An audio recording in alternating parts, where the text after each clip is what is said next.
do you say? What do you know? It's the full Monty Sports Show. It is Monday, October 11th, 2021. I am your host, Monty Perez, aka the Sports Whisperer. I want to thank everyone for watching our show on Sunday. We had 33 states across the country watch the full Monty Sports Show. That's every Sunday at 11 a.m. And I was just talking to Brad. I want to thank all the people who follow me on TikTok. I just started it 3 weeks ago. I got 40,000 hits with the hashtag the Full Monty Sports Show. 40,000 hits on TikTok. Right here, you could follow me on Facebook, Monty Perez, Instagram, Monty Perez 2, and on TikTok, Monty Perez 231, and of course on Twitter, Monty JP 231.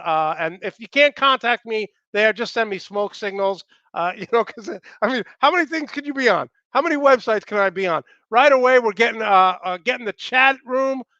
It's already lighting up. Yeah, here we go. Browns like that. Yes, I do. We'll get into all that stuff. Andrea's loving life right now because of the Bears. We'll get into all that. Happy Monday to you, Pam. Thanks so much for tuning in. We're going to get our co-host Brad Ward and A. Marie on in about a minute. But I just want to talk about something that's really been bothering me lately. I'm in a bunch of chat rooms on social media. And the one thing that's really bothering me is the fact that everyone is complaining about the officiating. And the officiating sucks. I know. I was a former coach. I used to tell my guys the officiatings are going to be the officials are going to be terrible. We're going to coach you through it. Don't complain. There are three reasons, probably four, why the officiating has been so bad.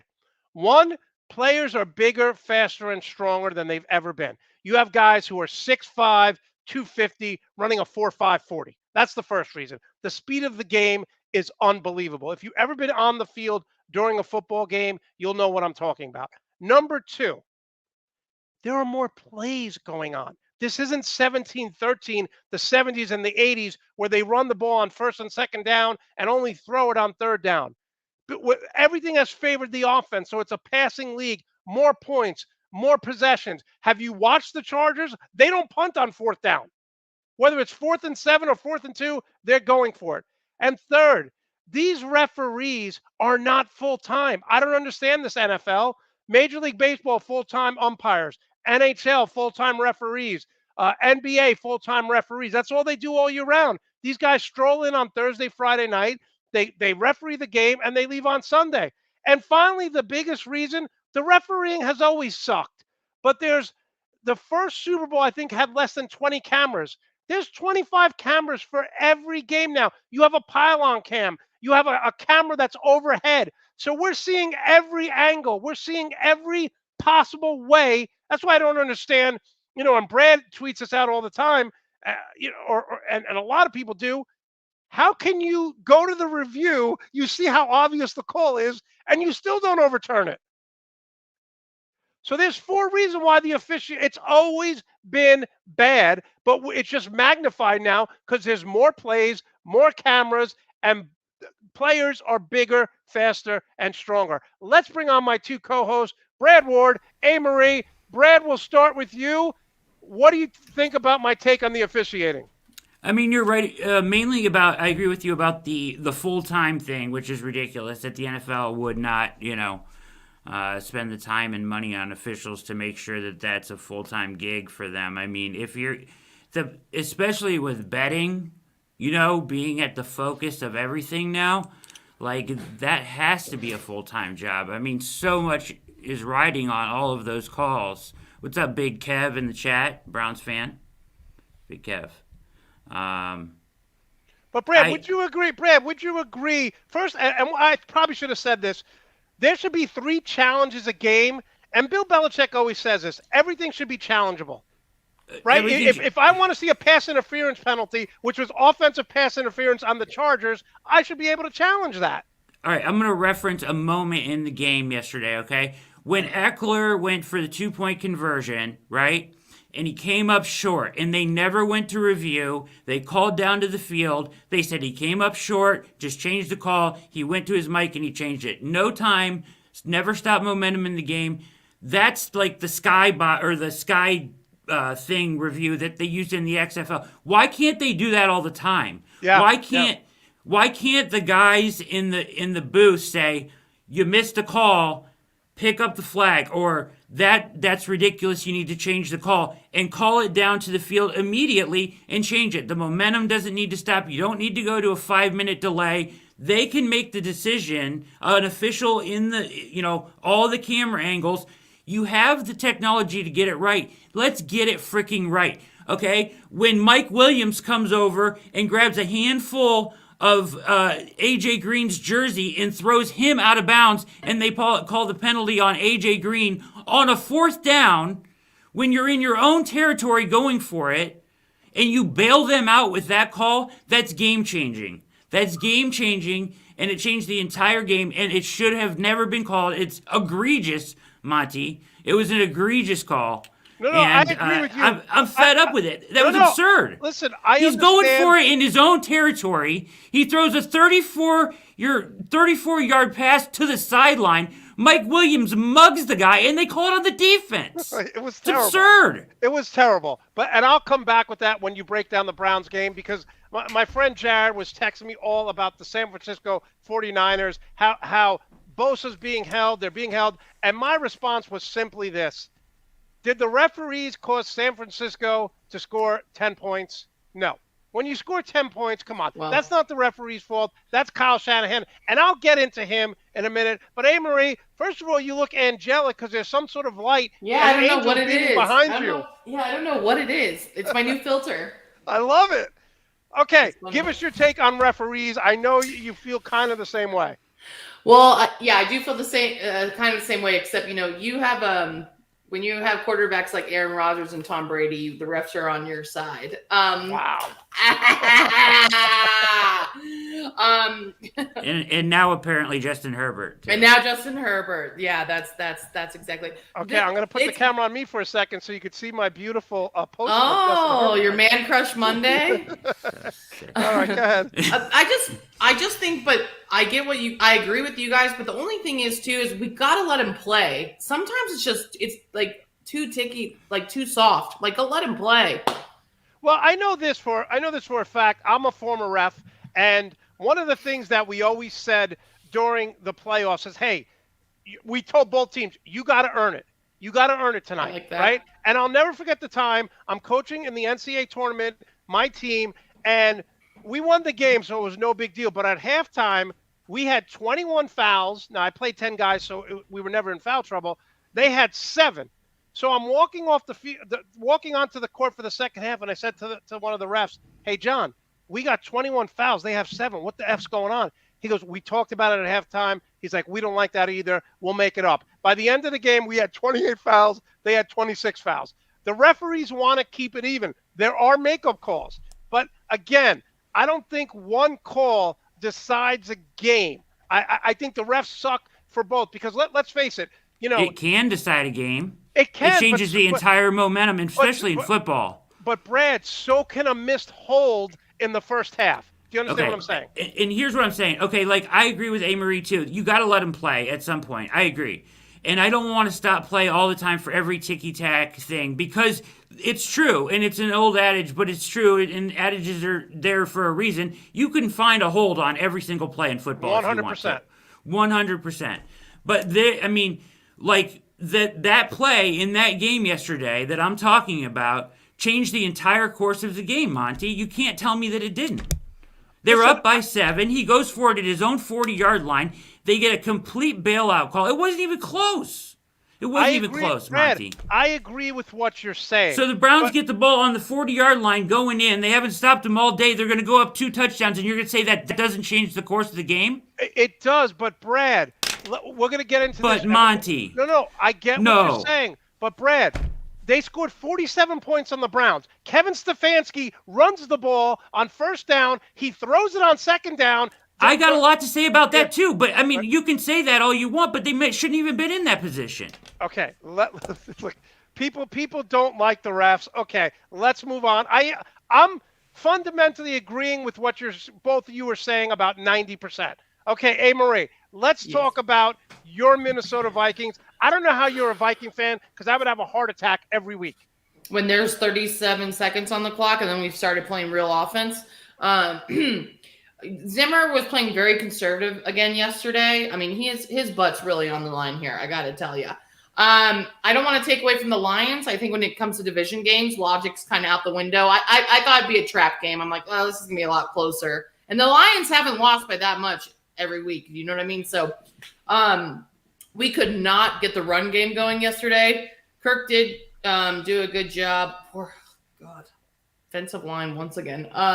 But we couldn't get the ball running. Justin Jefferson had a huge day, though. It was crazy, like what the score was. If you look at Justin Jefferson's stats, he had huge plays. Wait a minute, time out. Thielen wasn't even involved in the offense. What happened to him? Well, that's why it's really good to have two of the best receivers in the league. That's why I like it. I'm surprised.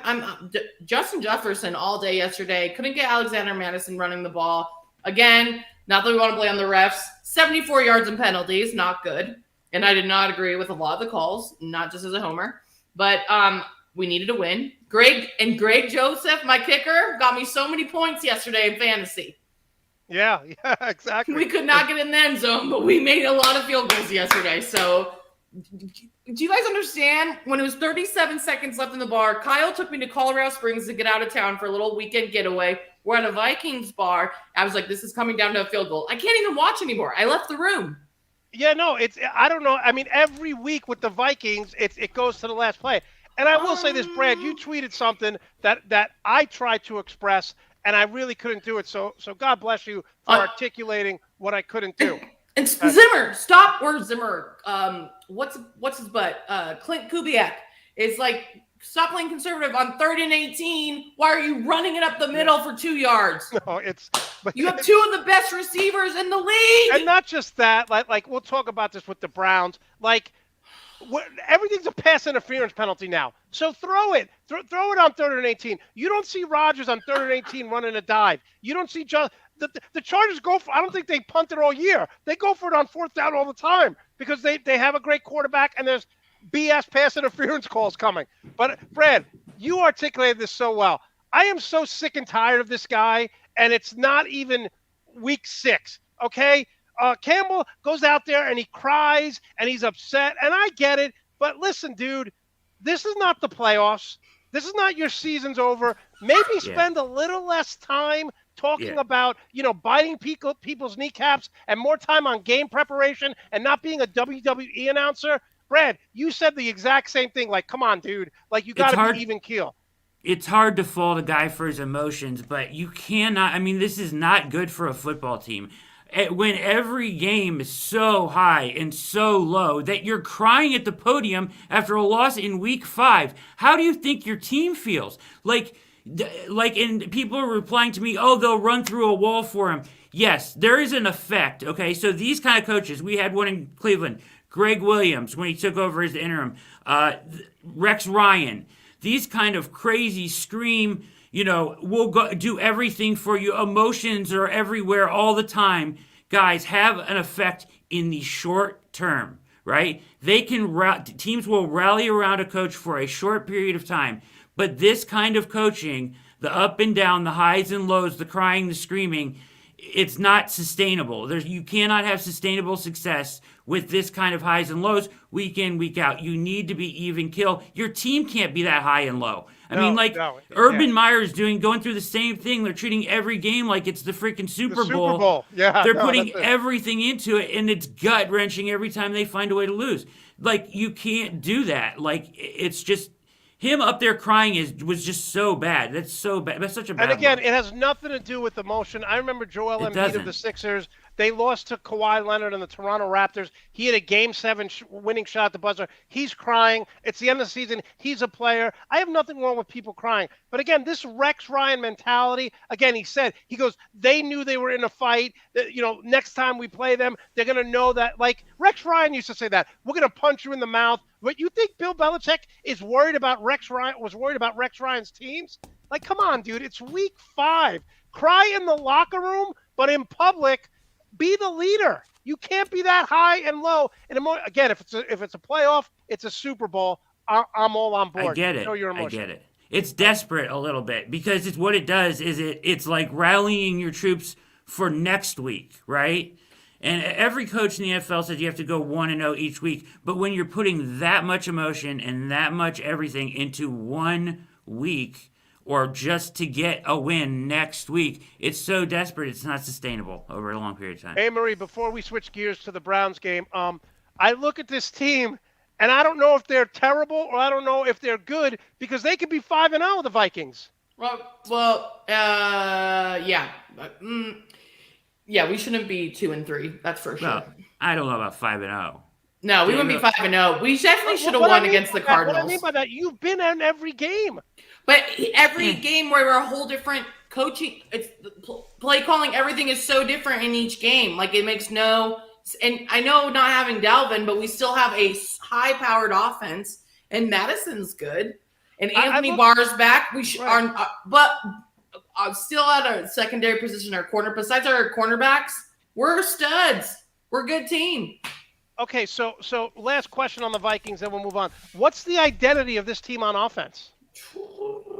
Well, it should be everyone. Should be the short. It should be the short pass game. Short pass game with Dalvin. I love the little screen to Dalvin. Open up the passing game. Long hauls to Thielen and freaking Justin Jefferson.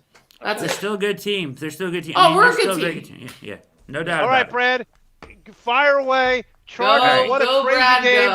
47-42. This game was the case study for modern NFL. You've got Stefanski, you've got Staley. Both teams go for it on fourth down. They're both going for it on every fourth down, basically, in the first half, right? It was freaking crazy. It was a wild game. Both offenses were stellar. Nice bounce-back game as far as the Browns go for Baker Mayfield. You know, I did a huge write-up on his... Got a lot of detail. Talked to my brother, had the same injury and played with it for 4 years in college. He played at Ohio Wesleyan as a wide receiver, but partially torn labrum. And he talked to his trainers and stuff and got a lot of information about the harness. And it really restricts your motion more than anything. It's not painful, the partially torn labrum, unless you pop it out of your socket. So the whole thing with Baker, if you saw the write-up I did, Monte, I was pretty detailed on the harness is really what was restricting his motion. They seem to have adjusted it. He looked much better, 122.57 quarterback ranking, threw for a ton of yards, no interceptions. Ultimately, what happened here is this is very... it was like watching the Chiefs game over again, week 1. Stefanski called a great game and got tight at the end. Now, Brad, there's a couple things I want to ask you about this. Okay. So, first of all, you couldn't stop the Chargers all game, right? When you put up anything over 30 points. So when with the officials, they couldn't stop the Chargers. But what's the mindset of Stefanski here? So it's 1st and 10, they run the ball. 2nd and 10, they throw an incompletion. Now, my thought process here, I'm not giving this ball back to Herbert because they're going to come down and score, which they did. That's what it has to be. That's what it has to be. Is it because of Baker's injury? Did he not have confidence in him? Threw Why does he run it there? I don't get it. And he even said today that he's kicking himself over it. But in the moment, I don't know what he was. Maybe he was trying to catch him off guard. I don't know. He said today that he's kicking himself over the call. He admits that it was a bad call. It is what it is. But you play all game for the chance to get a first down and put it away, right? You want to have the ball in a game like this with a chance to get a first down and put it away. So run the ball on first down, that's fine. But when you throw it on 2nd down, you got to throw it on 3rd down. You got to throw it on 3rd down. You got to do it. So why he goes to the run there, I mean, I get last week against the Vikings, they got one of their biggest first downs on a 3rd and 20 when they handed it off to Hunt and he ran for 23 yards, right, on a draw play. You can surprise teams like that.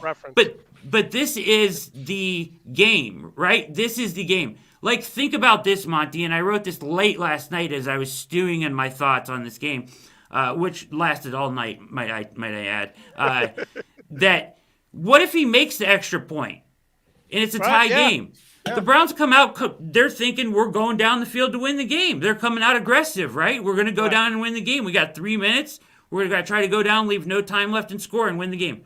But because he misses the extra point, now the total mindset flips, right? Now it's like, oh, we're going to be safe. We're going to protect the ball. We're going to try to make them Brad, use they were timeouts. playing It's ridiculous, though. Instead of playing to win, they were I playing agree. not to lose. I agree. Okay, but so only for the last 3 minutes. I Right, mean, they played aggressive the entire game, so you have to do it the whole game. I agree with you completely. He choked a little bit, and I love Stefanski, but he choked. He choked at the end. Here's my other point. So the Browns get the ball back, right? Baker, I think, threw 3 passes. No one got out of bounds. How come they're not running a sideline route? You can't blame that on him. I mean, no, I'm blaming it on the play calling. He checked down. I mean, all they ran a 4 verticals, and he had to throw the check down because nobody was open down the field. I get it. I'm with you. Put it up, throw it down the field. But I mean, go 130 with no timeouts is as a tall tale to ask in the NFL. When you could, and you have to get it in the end zone.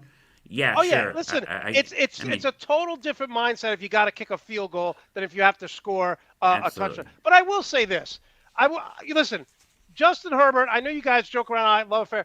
He's had 6 game-winning drives in 20 games. Brad, this is probably the first time you've watched him and really as an opposing defense because you study the Browns. How good is this kid? Yeah, he's fantastic. I mean, he doesn't miss. He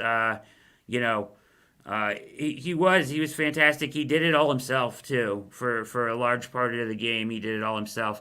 It looked like towards the end of the second half that the Browns were starting to slow him down a little. Yes, you even saw at halftime. They were kind of like the guys were like, Browns defense is really firing around back there, getting pressure on him, and he just made adjustments. He got out of the pocket. He made great throws. He gives his receivers chance. I mean, he is as good as the elite guys in the league, and he proved it yesterday. He doesn't miss, man. A couple other thoughts, I do give Herbert all the credit in the world as he, won that game for them, basically. As much as I can blame the officials and get mad about that, which I do, I also have to recognize that the Browns did blow 2 wide open, 2 coverages, just Mike Williams running butt naked down the field, nobody near him, right? He's having a Pro Bowl year, by the way. Mike Williams is an absolute stud all of a sudden. Yeah, so the 2 blown coverages there. And the second one was a really good play design where, they got Delpit, Young in that, cover 2 shell. And he comes up with, comes up to cover the guy on the crossing pattern. And it's very reminiscent of what you saw Mahomes run in the Super Bowl, that play they run, where he runs at the safety like he's going to go to the opposite. And as soon as he turns his hips, he cuts back to the middle. It's already vacated because the other safety jumped. And the other safety can't jump, and that's the problem. But in this case, it led to a wide-open touchdown. Early in the first half, they missed a coverage. He had a walk-in touchdown as well. That can't happen. I mean, that just can't happen. Part of what the Browns have to do to a team like the Chargers, and you saw it last night with the Chiefs, and we'll get to that, which how to stop these teams, is you have to make them matriculate the ball down the field. You can't give up the big play. You have to make them stay patient. And if they can stay patient and work the ball down the field on you, that's fine. But if an incompletion here, a stop and run play here, and now they're in 3rd and long and you hope to get off the field. That's the way you have to try to stop these high-powered offenses. Yeah, and listen, the Browns did it. They rushed for 230 yards, so they were kind of controlling it in the first half. And again, I think Justin Herbert just made some plays. He is now 8-1 in his last 9 games. I tried to look this up today. I spent an hour looking it up. I don't know the last time or if it ever happened where a quarterback was 8-1 with 2 different head coaches over the last 2 years. Great. Listen, Browns have nothing to be ashamed of. They're going to play Arizona next week. I think the Browns win that game, to be honest with you, and we'll get to that later. Go ahead, Brad. I already guaranteed it. I already said it. Oh, you did? Yeah, no, I think they do win that game. Okay. I think they bounce back and win. Oh, I got a couple more comments for you. Real quick. Go ahead. Real quick. Take your time. All right. No rush. Hey, you're going to make a nice field out there in Los Angeles. Can we put some real grass down for real? I mean, seriously. The entire Browns team is injured. They lost their right tackle, Denzel Ward. I mean, we're talking, they were in their 3rd and 4th corners out there. They were seriously in their depth. No right tackle, no left tackle. Guys are dropping like flies. Enough with the turf. If you can afford it, you can maintain it. Put some real grass down on the field. Let's be real. I've been saying this for years, what they play at MetLife Stadium in New Jersey. Every time someone comes, at least once a year, someone comes into MetLife Stadium and they blow out a knee not being touched. So their turf is one of the worst in the league. I agree with you. If you can afford that beautiful stadium, which it looks futuristic as far as I'm concerned. My friend Rico was at the game last week when they played the Raiders. He said it's state of the art. It's absolutely beautiful. Okay, we're going to move to the Packers. The Packers won 25-22. Let me just tell you the amount of emotion. Brad, you think you went through a lot of emotions? It was insane with the missed field goals. Everything went right for the Packers. Then everything went wrong. There was 4 missed field goals in a row at one point. And what I don't understand is Matt LaFleur is pretty aggressive, but at the end of the game, he kept playing for the field goal. And it's like Mason Crosby hit 27 in a row going into this game. But when you miss field goals in a game, it's kind of like a basketball player just being off. They don't have it anymore. The confidence is shot. And he kept going for it. And I will say this real quick about the Packers and Cincinnati. Cincinnati is a good team. They're young. They're growing. But the Packers rely so much on Devontae Adams and Aaron Jones. I know the backup running back had a touchdown, Dillon, for the Packers, but he's not really the guy. I got to be honest with you. They rely so much on those two guys. Somebody else has to step up.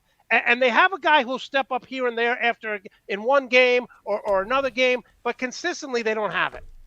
You think the Bengals would roll a safety over the top or something. You know, the amount of yards that freaking Adams had is ridiculous. Yeah. But you know, it's funny because Adams is always getting double teamed and he's always open.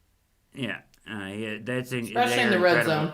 Yeah. What a ridiculous game that was. Just ridiculous. I don't think I've ever seen anything like it before, Monty.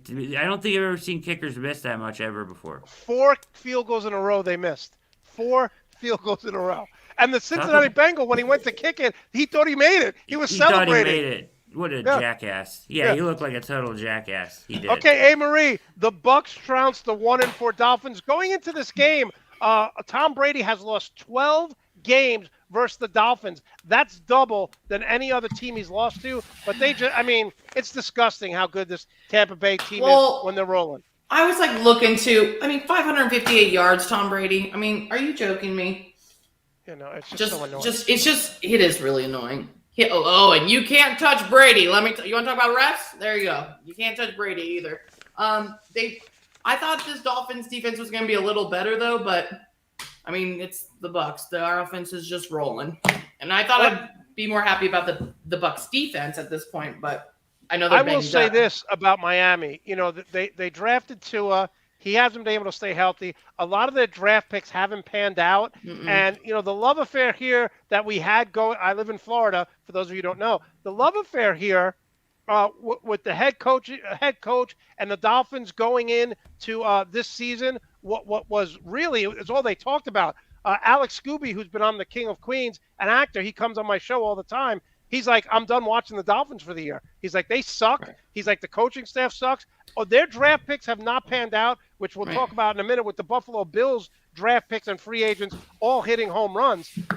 We're talking with Brad Ward and A-Marie here on the Full Monty Sports Show. I forgot to say in the beginning, please give us a thumbs up for this show and make sure you subscribe to the Nuts and Bolts Sports YouTube channel. Okay, Brad, Buffalo Bills 38-20 over Kansas City Chiefs. Woo! So, my Herbert, MVP, our MVP, Josh Allen. Yeah, Josh Allen. I'm tired. So, he's proven that he is the man now, right? So I just have to say, since the football won't spike itself, that I took a lot of crap when this guy was drafted and I was high on him, and everybody talked about how inaccurate he was and how terrible he was and how, he couldn't hit the broadside of a barn. But now, everybody's going to forget that discussion even existed because he's this good now. Yep. Nobody will even go back to that, and I just want to remind everybody that all of you thought he was going to suck. I will be the first to say my biggest concern with Josh Allen, and again, a lot of it has to do with coaching because that coaching staff has really gotten most out of him and they've coached him. My big concern was he completed 56% of his passes at Wyoming where they don't play anyone. That was my biggest concern. I said he's a lot like Big Ben. He's got a cannon of an arm, but he wasn't consistent enough for me in a crappy conference. But the coaching staff, and his first year he struggled, but what he's done in his second and third year, leaps Yeah. and bounds. He's gotten Yeah. so much better. I like He's the Bills' defense too.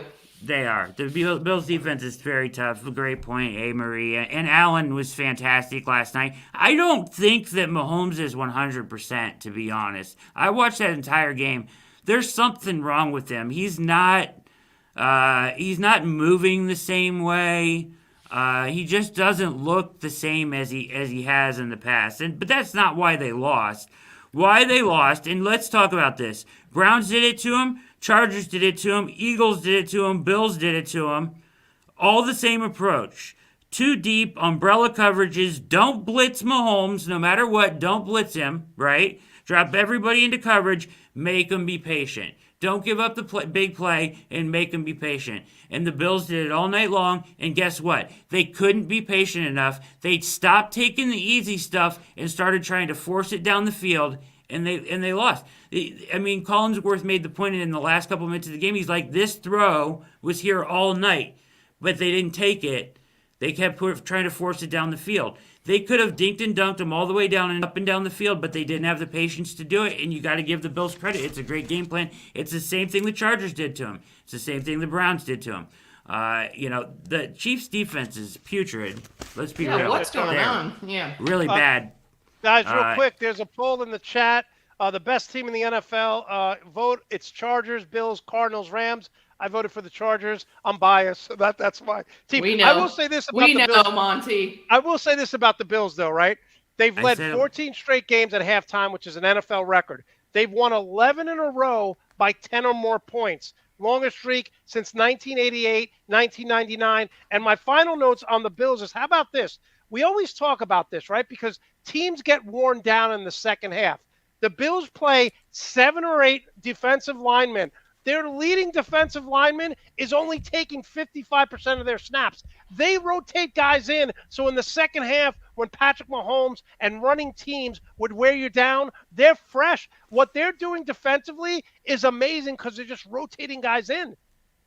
Yeah, I agree. And the Bills. The Bills are the best team in the NFL. I said it last week, and I think they are. I really do. Both sides of the ball. I would say this as well. Teams are going to continue to deploy this strategy against the Chiefs until they can beat it. A. And then B, the Bills' schedule, if you've seen it, gets so light. It gets so. And I think they play the Titans next week. And then after that, it gets ridiculously easy. Really easy. It's really they could win. They could go 15-2. They go 15-14-3. But before one more thing I'd like to say. I saw an interview with Andy Reid before the Super Bowl last year on a Friday, and I was really taken back by, wow, dude, you're really high on yourself, because they said, you played them earlier. Are you going to do, Tom Brady, you know Todd Bowles, a defensive coordinator, going up against him all these years. Are you doing anything different? And he said, you know what? We're the Chiefs. We do what we do. You got to stop it. Teams have started to figure out how to play Tyreek Hill. Like you said, give the dink and dunk. And Andy Reid, for all his great offensive schemes, he hasn't adjusted. It's like he's too confident. It's like, no, we got Patrick Mahomes, and their plays are just so there's no running game. There's no screens. It's everything. Hey, we get in trouble. Let's throw it deep to Tyreek Hill and let him bail us out. You know what? They have those plays, and they run them occasionally, and they work to success, but they don't have the patience to continually beat you with it. Like you watch, they hand off the ball, they get 8 yards a run, but they will not stick with the run. They abandon the run. Yeah, because they want big plays. They will not stick with the short pass game. They feel like they have to force it down the field, and sometimes Mahomes is magic, and he can make that happen, but right now he doesn't look right. He doesn't look 100%, and he's not magic enough to beat that, to overcome all that. You know what? Kev makes a good point. The Buccaneers figured out how to beat them. Everyone watched that Super Bowl, all the defensive coordinators, and that's it. That's it. You know what? Yeah. Listen, I agree with that, but the Chiefs are not right. Listen, I was not high on the Raiders. I'm not that high on the Chiefs. Denver, they can't score enough for me. It's the Chargers division to win. So, I'm in good standing right there with the Chargers. All right. The Falcons 2-3, beat the beat the Jets. let me just say What? this, okay? What are you gonna say? This is Teams, crazy. rookie quarterbacks should not go to London. They are now 0-5 in London. Rookie quarterbacks. They've lost they've lost a total combined by over 90 points. It's a joke. This was the easiest game to pick. Every week I break down games. I was 12-1 this week, and I told everyone, don't bet, but just I would bet everything that Atlanta would win this game. And everyone wants to talk about Zach Wilson, second pick in the draft, 57% completions. I don't care if he doesn't have an offensive line. I don't care if he doesn't have a running game. I don't care if he doesn't have wide receivers. 4 touchdowns, 9 interceptions, 2 fumbles. He's been terrible. Terrible. Go He's out a and rookie create plays. with no team around him. We've seen quarterbacks, okay? You've seen the best Hold on. quarterbacks in the league have same kind of numbers in their rookie seasons. on. Go back and look at Peyton Manning's rookie season. Okay, Go back it's and look at different all at- those guys. Look at Kyler Murray. Look at Justin Herbert last year. These guys It's make different. plays. They It's a have the different weapons. game. Okay, they have a different team around them. But This is here's the my Jets. point. This is what Don't happens when you throw- get taken don't number give me 1 4 overall. touchdown, 9 interceptions. No way. Not at the number 2 pick. Look at Geno if Smith it's a on the late first-round Seahawks. pick, we're talking Johnny Manziel. Not at the number 2 pick. He has Sorry. nothing. He has nothing, Monty. Why do you hate this kid so much? I don't He hate has him. He's a nothing turnover around machine. him. He's a turnover machine. Don't turn the ball over. What do you expect from him? Look I at what expect he's. him not to, at the number 2 pick, I expect him not to turn the ball over. I'm going to get the numbers of some of like the 10 best quarterbacks ever that actually got taken at the top of the draft and didn't get taken by a good team. And they're going to show, the numbers are going to show that their Peyton rookie Manning year, was a they were turnover garbage. machine. Peyton They Manning were was a turnover garbage. machine. So you're 100% correct. But let's not go crazy here. Zach Wilson, out of a small school, didn't play anyone. Peyton Manning, what was the prodigal son, played at Tennessee, had success. Zach Wilson has never won. He's never won anything. It was a terrible draft pick by the Jets. Mark think it down. Monty's just Go back to this projecting video as a Jets year fan. from now, 2 years from now. It's a terrible pick. It's too early. Okay. Yeah, because look at Sam Darnold, and now look at Geno Smith in Seattle, okay? These Jets quarterbacks go to different places, and they play well. Geno Smith's terrible. Geno Smith. I is know. terrible. I'm trying to have a comic relief right now. All right, hey Marie, Saints 3-2. If you would have told me that the Saints were 3-2 going into the bye week without Michael Thomas and not Drew Brees, I would have taken it. This is the thing, Monty. Also, you guys mentioned this earlier, and I think that's the theme of this week. A lot of teams found a way to lose yesterday, right? Or found a way not to win. Because if you look at the stats, though, Washington controlled the clock. They controlled a lot of everything. Yeah. They just turned the turnovers are killing them, but the Saints. I looked at the stats right now. It looks like they should have won. It's crazy. Well, but can we just say this for a minute? Washington's defense is horrible. And God, what a bust! Because I was really high on them. You have a coach who is really a defensive guy, and he turns defenses around. And on paper, again, Pro Football Focus had their front 7 rated number 2 in the NFL. They've been awful. They've given up 30 points almost every game. Right. Curtis Samuel, Terry McLaurin. I mean, they were supposed to be good this year. They were supposed to be good, and it hasn't worked out. And he is certainly on that list of potential hot seat guys, I think. Right. Okay, Brad. Listen, the Patriots won 2-3 against the 1-4 Texans. This is no shock. Oh my God! You want to see a game? You want to see a game? How to cough up a game? You got to watch this one. Texans wrote the manual on how to cough up a win in this one. And Totally not only that, brutal. teams are rookie quarterbacks are 1-3 against Bill Belichick since 2014. Because they're Jets quarterbacks. No, I'm just kidding. Davis Mills looked freaking good, dude. Because they're Jets quarterbacks. Yeah. They beat up on the Jets quarterbacks, and Yeah. Davis Mills looked good. Okay, 3 missed extra points in this game. That was That's Brad me. last Every night. time you bring up Jets quarterback, I'm the guy at the bar right here. Watch. That's me. Just wake me up when it's over. Just end the season now. Well, New England played like crap. They were losing 22-9. And the Texans had the genius idea of trying to do a creative pooch punt, fake Yeah. fake snap, pooch punt, and he lined the punt right into the back of his offensive lineman's head. So well done there, great call, and very well executed. And the game was never the same after that. And then they just the Patriots just scored a couple times, turnovers.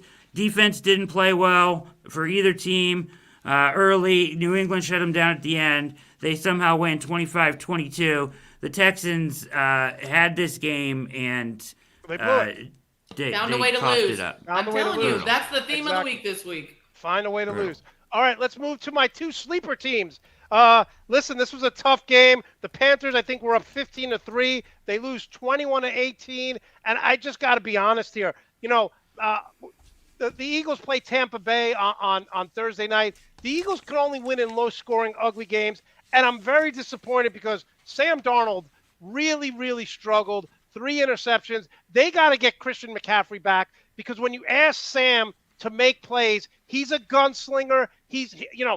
Credit all the world to Matt Rule. He said it was his play calling, but Sam, 3 interceptions. He played terrible in the second half. Talk about losing a game, 15-3 at halftime, and that's what we say is so amazing about Sean McVay. Sean McVay is 41-0 when he's leading at halftime. Matt Rule, you were up 15-3. I love you as a coach. But, Sam, when you're up, you don't have to make a play. Your defense has been playing great all year. 3 interceptions for Sam. Totally disappointed in his performance. And that was a game that they should have won, and they just lost, and it never should have happened. No question. No question. Okay, Marie, Titans beat the Jaguars. Before we get to your what breakdown, a fun game this was. Wait, before we get to your breakdown, we have breaking news, Brad. Breaking news. Look at the camera. Now, I cannot verify this because this is coming from a security camera, but this is live video of Urban Meyer at 6:50 last night at the strip club in Jacksonville. Again, I can't verify this. The security camera's a little, off, but this is breaking news. Urban Meyer, after the game, headed to the strip club right there. Okay, another team that found a way to lose. And the Titans' defense is trash. And total yards. Jaguars had 454 yards, 256 passing, 198 rushing. I mean, they had two turnovers, which I thought was the problem of the game. But they looked better, and James Robinson got me mad fantasy points yesterday. Yeah, well done, James. About damn time. Yeah, About damn time. And About damn time. I agree. The Titans are weird. They're a weird team now. I don't know. Marie, are they a good team? Are they a bad team? Or are they just average? I don't have no feel for this team. They're no good. I mean, they're no good. Unfortunately, they have one of the best running backs in the league. But besides that, they're no good. And their defense is trash. I joke around about Urban Meyer. Go ahead, Brandon. Then I'll make my point. Go ahead. No, I was just agreeing with Marie. She nailed it. I think they're fake news. So there was a 4th and 1 play, 4th and inches. Trevor Lawrence is 6'6", 225, 230. They handed it off to the running back. He gets stopped. At the end of the game, Urban Meyer in the press conference says, Trevor Lawrence, he's not comfortable running that play. We need some more work. Trevor Lawrence, the rookie quarterback who's got 5 games under his belt, says, I don't know what he's talking about. I'm more than comfortable running that play. I may not have run it once this year, but we've practiced it, and I'm comfortable doing it. So in 5 games in, you have your rookie quarterback already saying that Urban Meyer is full of crap. He's lost all respect. I mean, they talked about how the players laughed at him when he walked out of the room after he explained his gallivanting last week. Those were the reports according to Rappaport. He's lost everything. I mean, the statement was bad enough from the owner, right? He has to gain back his trust. That means you've lost all trust and all respect, right? It's over. It's over. I mean, why even let him play out the year? They'd be better off bringing in an interim coach and getting whatever, short-term burst or momentum push out of that than they are letting Urban see this out to the end. He's disgraced the organization. He's making idiotic comments at every turn. They can't control it. It's over. Cut your losses. Look at his hands there. What's happening? Look how much money he's throwing Every at this time I stripper see right that, here. every time I see that picture, he looks more guilty, Yeah. and he looks more sleazy. What's he doing? What is he doing? Yeah, stop showing that. That is Okay. so inappropriate, And Urban. listen, What is I wrong get with that. you? I get someone in the chat, I think it was Kev, said, he's never played under center, but he's like, Trevor Lawrence, like, I practice this. I'm ready. Again, you're 6'5", 225. You got to go 3 inches. Don't lie to the press and say he doesn't feel comfortable because Trevor Lawrence basically called you out. A rookie quarterback is calling him out. I wonder what this totally. Urban's written some books, and the whole. What is it? E plus R equals O, or Yeah, well, E plus some R fraud equals going. O. Yeah. The whole thing, right? Event plus reaction equals outcome, and Yes. his whole book was based on that and everything, and a lot of stuff. But you think about this guy and kind of the way that he's been exposed in this, Monty. Go back to years on Florida's campus, Ohio State's campus. There's got to be, everything would happen with the Smith guy at Ohio He's State, been right? He's covered up with crimes for years. With He's the covered Smith up guy his at Ohio players' State. crimes for years. There has to be skeletons in this closet. He's a fraud. He's the biggest fraud. Okay, let's move on. Bears 3-2 over the Raiders. I have not believed in the Raiders when everyone was high on them. I'm like, John Andrea. Gruden. This is Andrea, congratulations, how about Andrea, them Bears? for the Bears. But John Gruden, this is what his teams do. They start off hot, and then for some reason, listen, it could be same thing too. It could be he's dead man walking. But they lost 20-9. Offense never got into shape. And Brad, Khalil Mack playing maybe because he's playing his old team, played great. This defense really stepped up. Khalil Mack was a freaking maniac on a tear in this game. So this is what the Bears should be doing the whole time. By the way, Bill Lazor called the plays in this game. I don't know if he's been doing that all year. I think it's been Nagy, but Bill Lazor called the plays in this game, whether that makes a difference or not. But this was complimentary football. This is what the Bears have to do to win, right? So they have a great defense. Okay, run the football. Don't put your defense in bad spots, right? Take advantage of the run. Give Fields easy reads. Give him RPO reads. Give him zone read stuff, easy stuff. Make him, give him reads where he can identify one player on the defense and read off of one quarter, make quick, easy decisions. Same thing that they're trying to do with Trey Lance. This is what you have to do for young quarterbacks in the league. But him just being an athlete out on the field and the running game they have goes well with this defense. You can win in the NFL this way. You absolutely can. 100%. And I said this, Damian Williams is not a bad backup. He's very physical. He scored a touchdown, and I love what they did. They got Fields out of the pocket. He took a lot of hits yesterday, but this kid's tough. This kid's He's very big, tough. He's tough. He played very well. He did. He played well, and this is it, because this is what they should have been preaching from day one. Complimentary football. Let the kid make some plays, and let your defense keep you in games. Yeah, and again, I'm not buying what John Gruden is selling. They always start off hard and play well, and then they falter. All right, let's move to the Cowboys 4-1 over the Giants. 1-4 Giants, 44-20. The Cowboys' offense is downright scary at home. I mean, they can't be stopped. But I got to tell you, there's one thing to lose a game, but then there's another to just get physically abused. Now, their quarterback got knocked out, and this was a freak accident. But look at the size of his ankle. Look at that. I mean, I had torn ligaments in my ankle, and it looked like that.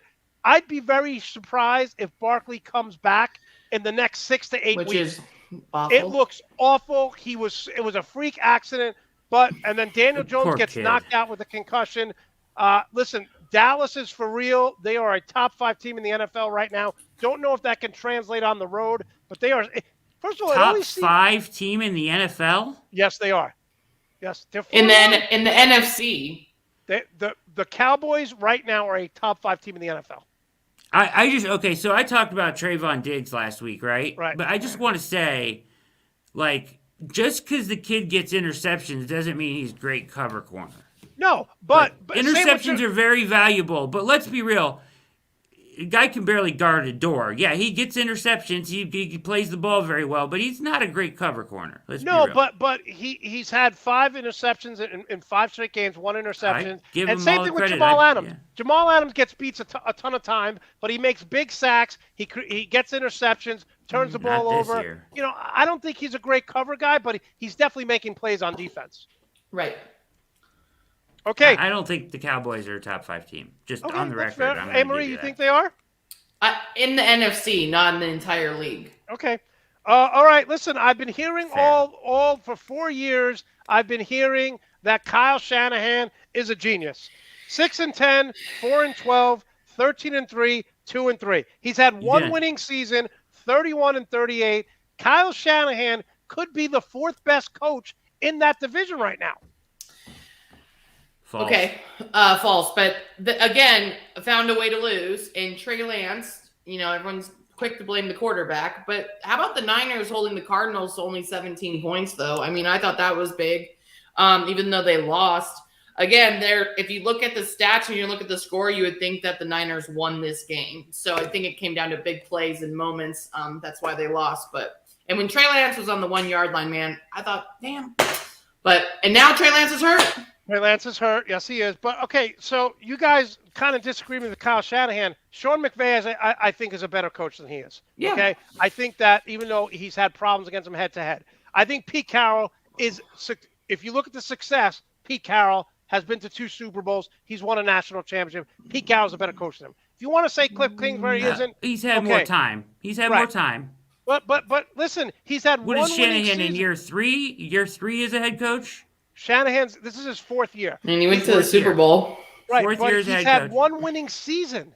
Went And to he's the not Right. going to Super have a winning Bowl. season Went to the this year. Super Bowl, though. Took Atlanta to the Super Bowl as the offensive coordinator. And led them to the greatest collapse in Super Bowl history as the offensive Okay. coordinator. All right. He still went to the Super Bowl to, basically on with his play calling and his scheme. Okay. All right. Listen, I don't think he's a good coach. Again, one winning season. They're not going to have a winning season this year. So that's 4 years. He's had one winning season. That's my take. Okay, Brad, who is your MVP of the league right now? Josh Allen. Me too. With. All right. So it should be this, right? This is what people are going to say. Let's be real about this. People are going to say that there are 5 candidates for MVP right now. They're going to say Josh Allen, Justin Herbert, Murray, Brady, and the running back from Tennessee. That's what they're going to say. But really, it's between Herbert and Allen, in my opinion. Right. And I think Allen is going to win it unless he falls off. Okay. And Amory, your MVP? Yeah, Josh Allen. Okay. Give us your player of the week, Amory, and your coach of the week. I'm trying to be funny, but Greg Joseph for the Minnesota Vikings. I don't care. I'm sorry. He made so many kicks and won the game for us. So I'm sorry. Did he win you your fantasy football league? Yeah, this he got week? me 10 points in fantasy. I mean, it's just like whatever. And then I was gonna joke and say Urban Meyer's the coach of the week. But I was gonna try to be a comedian this week. But I think like your that. boy, your other man crush, maybe Brandon over there at the Chargers. I think He still that was does just free. He still does crazy things. I know that was a huge, crazy game yesterday. So I'm going with him. Fred, you will admit that Justin Herbert makes more out of nothing because sometimes it's just like he's buying time.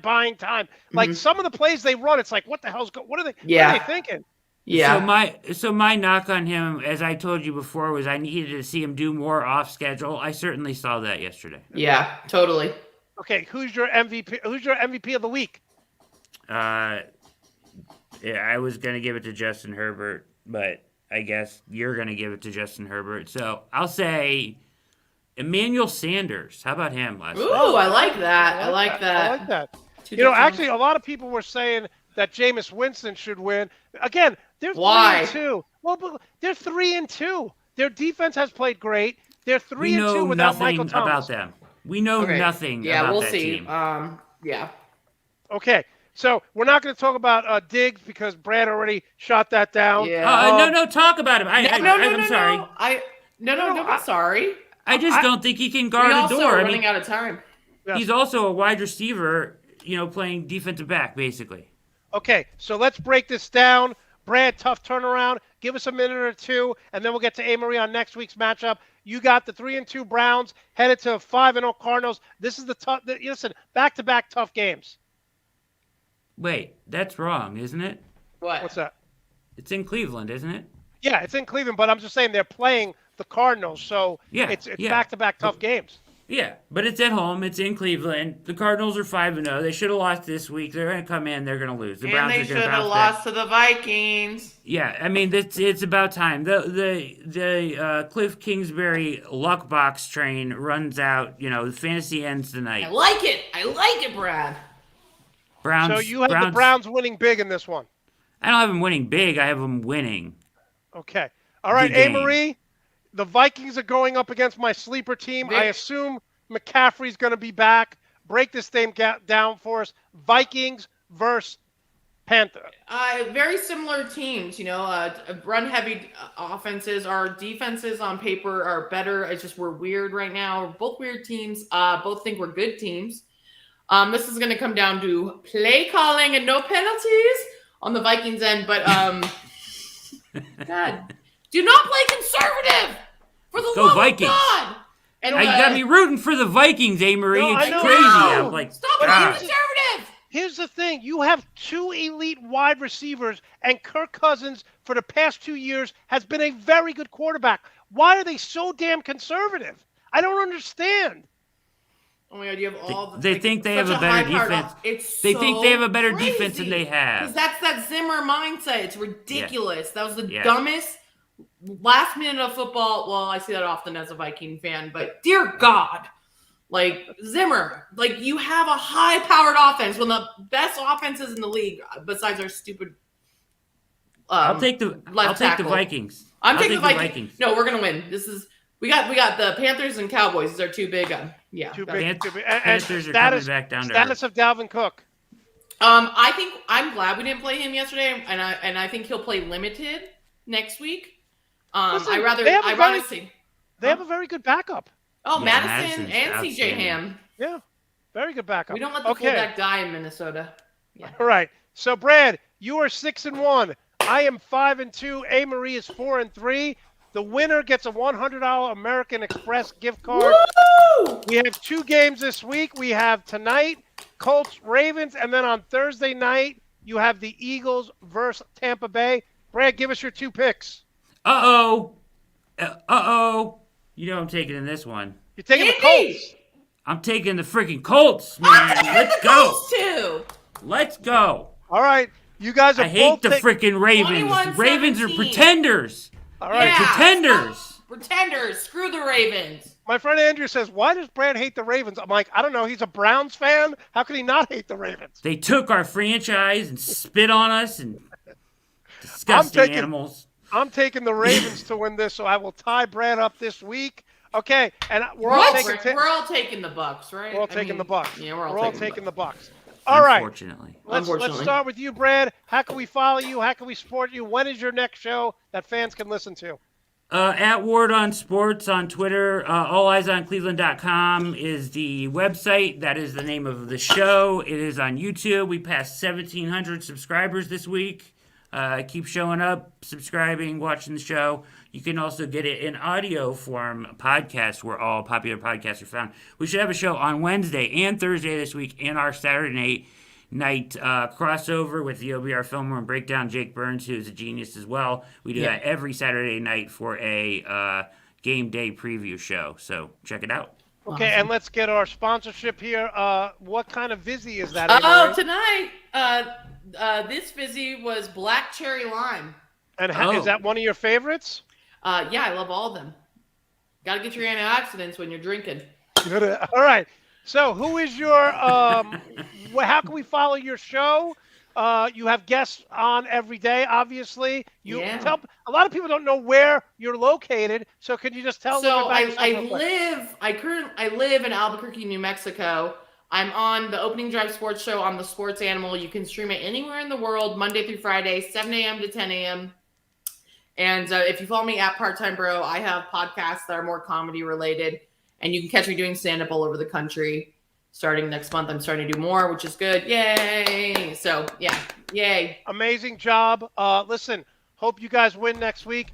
You're always Thank you. I love the passion, love it. But you guys are always when your team loses, like Brad, you didn't sleep at all last night, did you? Oh, No. I'm like, I know, I'm the same Well, way. check my So Twitter thank you. timeline. I'm I just know. We'll check it spitting out. out random thoughts at 3 Yes. 3 a.m. And you know what? Browns fans are still liking them then. So Yeah. they're doing the same thing. They're Yeah, rolling yeah, around yeah. in bed, pacing around the house, yelling at No, but- yelling at chairs. Thanks, Monty. This is always so much fun. All right, we'll see you guys next week. Take care. Good luck with your picks. Brad, Love you, always Monty. a pleasure. Thank you. I try to listen to those guys' shows. Marie, I try to listen to once or twice. Brad, I'll hop on when I can, and I'll join in the chat room. Great job by those guys. Want to thank everyone for tuning into the Full Monty Sports Show. Again, you could follow me on social media on Twitter, MontyJP231, on Facebook, Monty Perez, on Instagram. I'm not really a lot on Instagram, Monty Perez 2, but again on TikTok, Monty Perez 231. I've gotten 40,000 views with the hashtag the Full Monty Sports Show in the last couple of weeks. So we're definitely growing. Appreciate the support. And in the immortal words of Llewellyn Moss, we will be back on Sunday at 11 a.m. I shall return. Carla Jean.